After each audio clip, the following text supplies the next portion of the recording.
আপনি তো আসিয়ার বোন, আপনি তো যেদিন ধর্ষণ হয়েছে আপনি তো এখানে ছিলেন না? যেদিন ধর্ষণ হয়েছে সেদিন নিয়ে আপনি কিছু কথা বলছেন টেলিভিশনের সামনে, আমরা দেখেছি, সারা বাংলাদেশের লোক দেখছে। তো আপনি বলছেন, একবার বলতেছেন যে আমি ওয়াশরুমে গেছিলাম এই সুযোগে ধর্ষণ হয়েছে, আপনি আরেকবার বলতেছেন যে রুম থেকে বের করে নিয়ে ধর্ষণ করছে, আপনি আরেকবার বলতেছেন যে ধর্ষণের সময় আমি ঘুমোইছিলাম, আমি কিছু ঠিক পাইনি। আসলে কোনটা সঠিক? আমি তো ওইটাই বলি না, আমি বলছি যে আমি ঘুমোইছিলাম, ও যখন বাথরুমে উঠছে সেই সময় দেখি যে ওইখানে পড়ে রয়েছে, এইটাই বলছি। আপনি বলছেন যে সেহরির পরে, আবার বলছেন রাত 2:30টা, এটা মানে টাইমটা আসলে মানে হ্যাঁ আমাকে তো সেহরি খাই 2টার দিক, তারপরের কথা বলছি। আচ্ছা, আপনি একটু মানে প্রথম থেকে মানে রাত থেকে কি ঘটনা ঘটছে এটা আমাদেরকে বলেন তো। সর্বপ্রথম রাত থেকে সব ঠিক ছিল, ঘুমাই গেছিলাম 8টার দিকে ঘুমাইছি। হ্যাঁ, আমি, আমার জামাই আর আমার বোন, আমার বোন হচ্ছে আমার পাশে ঘুমাইছিল। তা আমি জানতাম না যে ওর সাথে ওরম হবে না।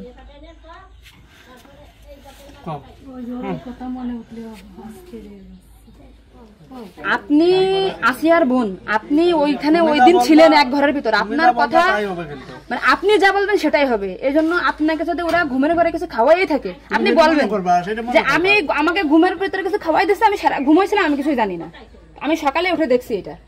কিন্তু আপনি যদি বলেন যে রাত 2:30টার সময় হয়েছে, আমি তাহলে তো হবে না। আপনার কথা শোনার জন্য বাংলাদেশের লক্ষ লক্ষ মানুষ অপেক্ষায় আছে যে আপনি আসলে যেখানে ছিলেন, আপনি যেহেতু বোন, আপনার বাড়ি যাই হয়েছে ধর্ষণটা, সেহেতু আপনি তো মানে জায়গায় ঘরে ছিলেন, আপনি যা বলবেন সেটাই হবে। কিন্তু আপনি যদি এরকম ভুলভাল কথা বলেন তাহলে আলাদা বক্তব্য দিতে, আমাদের এখানে যা দিয়েছে না টোটালি কিন্তু আলাদা। আপনি তো কি মাগুরা নিউজে আছেন? না, আমি আছি মাগুরা নিউজে, আমি দৈনিক ঘরে ডাকে আছি। কাদের সাথে মিল না রাখে আসলে আপনার আপন বোন, বিষয়টা সেইভাবেই আসলে বলতে হবে। আর এখানে যে আপনি আপনার স্বামীরে বাঁচাই দিলেন বা আপনার শ্বশুরে বাঁচাই দিলেন এরকম না, কিন্তু এতটা সহজ হবে না। কিন্তু বরঞ্চ আপনার এই আপনি যদি তালতে পাল্টে কথা বলেন, বিবাদ কিন্তু আপনার নিকটেই, বিবাদ কিন্তু আপনার। আপনি এদের ঘুরে বেড়াচ্ছেন, এটা ঘুরে বেড়াইতে পারবেন না, আপনিও কিন্তু ওদের সাথেই যুক্ত হইতে হবে আপনার। তার মানে উনি একবার বলতেছে কি জানেন, আমি টয়লেটে গেছিলাম তখন ধর্ষণ হয়েছে, একবার বলতেছে আমি আমরা খুব বিভ্রান্তিতে আসছি, বারে বারে আপনাদের কাছে আসতেছি শুধু এই একটা কারণে। কিন্তু মানে আপনাকে যদি কিছু খাওয়াই থাকে আপনি বলেন যে আমারে খাওয়াইছে, আমি কিছুই জানি না, সকালে উঠে দেখেছি আমি এই অবস্থা। কিন্তু আপনি যদি টাইম উল্টো পাল্টা বলেন তখন তো মনে করেন আমাদের বাংলাদেশের লোক। আপনি সকালে আপনার ঘুম ভাঙছিল কয়টায়, মানে যখন আপনি দেখছেন আপনার বোন তখন কোথায় ছিল?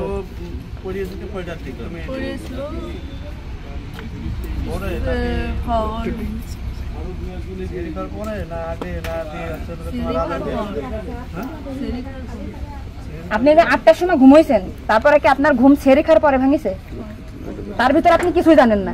আপনি এটা সুন্দর করে এখন যখন বললেন, কিন্তু মাঝে যে কথাগুলো বলেছেন এগুলো তো আসলে আপনি রিল্যাক্স হন, আপনি রিল্যাক্সে বলেন। এই আপনার ভাই, এগুলো আপনার ভাই, আমরা আপনার বোন, আসি আমার বোন, আসি আমাদের বোন, আমি নিজের একজন আসি।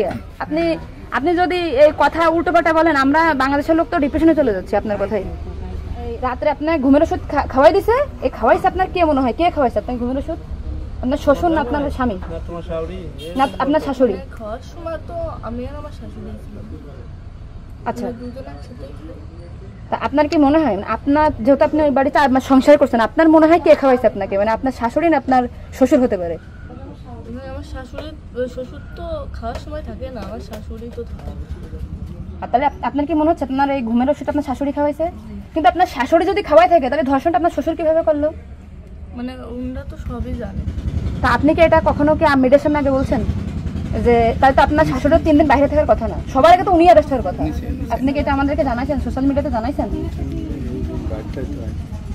শোনা এই যে আজকে আমরা হয়তো জানতে পারলাম যে আপনার ঘুমের বড়ি যে খাওয়াইছে বা ওষুধ খাওয়াইছে এটা আপনার শাশুড়ি খাওয়াইছে, তাহলে তো এটা পরিকল্পিত না, মানে পরিকল্পিত ছিল ওদের আগে থেকে। আপনার কি মনে হয়?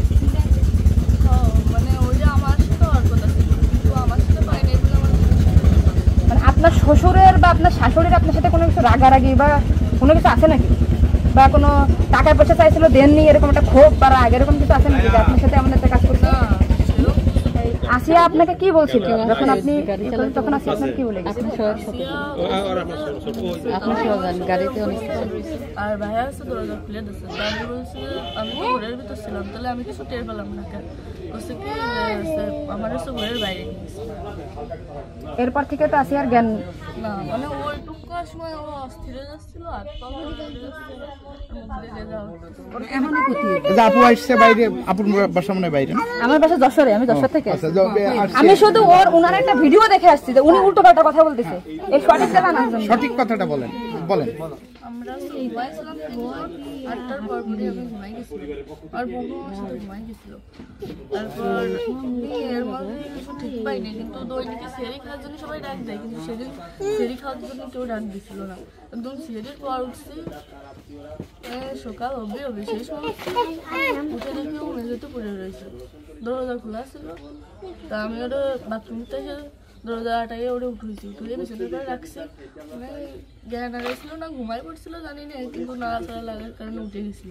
উঠে করছে আপা আমার অনেক কষ্ট হচ্ছে আর জ্বালা পোড়া করতেছে, আমি ভাবছি ফ্লোর করে পড়ে রয়েছে এর জন্য ওর ওরম হয়েছে। তারপরে ও ঘুমাইছিল না কি জানি না, আমি কাছে চুপ করে ঘুমাই পড়। তারপরে আমি ঘুমাই গেছিলাম, সকালে ভোরে 6টার দিকে ও কাছে কাঁদতেছিল আর বেগে বেগে নিঃশ্বাস নিচ্ছিল। তারপরে আমি করছি কি হয়েছে তোর, ওরম কাঁদতেছিলে রাত্রেও, আবার ওরম করতেছি, শ্বাস পাও করে আদা যাচ্ছে। তো তারপরে করছে মানে তাও আমার সাথে এরকম করছে, আর হচ্ছে বাইরে দরজা খুলে দিছিল। তো আমি করছি আমার এই ঘরের ভিতরে হলো, আমি তো কিছু টের পেলাম না, তো করছে আমার ঘরের বাইরে। আপনাকে একটা ছোট প্রশ্ন করি, কিন্তু আপনি এর আগে তো টেলিভিশন থেকে আপনার ইন্টারভিউ নিয়েছে, আপনি বলছেন যে রাত 8-এর দিক হয়েছে আনুমানিক, তারপরে এই হয়েছে, আপনি মানে এই মাঝের কথাগুলো তো আপনি জানেন না। সুন্দর, এখন আপনার কথা ভালো লাগছে, আপনাকে থ্যাংক ইউ। এই যে মাঝে যে কথা বলবেন এগুলো আপনি কেন, মানে ভয়ে বলছেন নাকি ওদের বাঁচানোর জন্য বলছেন? আমারও তো ভয় দেখানো হয়েছিল। মানে কথাগুলো যা বলছেন এটা কি আপনাকে শেখাই দিয়েছে নাকি আপনি নিজের থেকে বলছেন? তাহলে আপনি নিজের থেকে মাঝের যে কথাগুলো আপনি স্কিপ বলছেন, এটা তো আপনার বলা তো অন্যায় হয়েছে। তাহলে আপনি নেক্সট টাইম, মানে আমরা খুব, মানে আমি আপনার ভিডিও 100 বার দেখেছি, 70টা জানা জানি। আজকে দেখেন আমি যশোর থেকে আসছি, আপনাদের ওই বাড়ি গেছিলাম আমি, ঠিক আছে? ভয়তে সবকিছু উল্টো পাল্টা গেছে, এক কথায় মানুষ সবসময় বারবার জিজ্ঞাসা করে মাথার ভিতরে উল্টো পাল্টা হয়ে গেছে। আচ্ছা ঠিক আছে আপু, শোনা, আপনি নেক্সট টাইম থেকে আপনি এই সঠিকটা, মানে এই যে ঘুমাইছিলেন সকালে এটা হয়েছে, আপনি এটা বলবেন। কিন্তু মাঝের কথাগুলো আপনার এক্সট্রা বলার দরকার নেই, বললে আমরা বিভ্রান্তি হয়ে যাই, ঠিক আছে? যাক, এখন বুঝলেন তো কাহিনী।